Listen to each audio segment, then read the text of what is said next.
It could have been the deadliest plane crash in the world to date, but thankfully, one pilot's quick reflexes saved the lives of hundreds of passengers on two planes that were headed straight toward each other. It happened last month between a United flight and a U.S. Airways plane. Flight data shows the United flight was cruising at 33,000 feet and suddenly dropped 600 feet to avoid a head-on collision.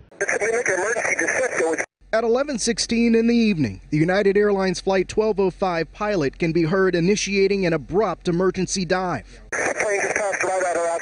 There were about 295 people on board the United flight, and the one headed directly for it most likely had a similar number of passengers.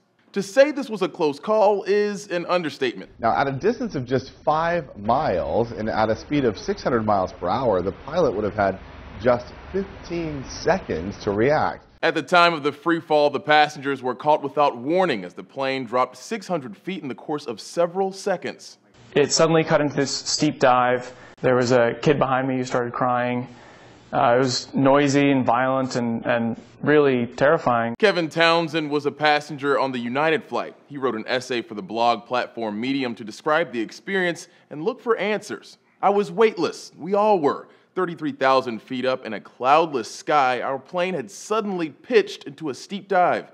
I felt my body float upwards and strain against my seatbelt. The violence was over after a few seconds. Townsend said an airline attendant later explained the pilot had to make elusive maneuvers to avoid a collision, and the passengers were offered free in-flight entertainment.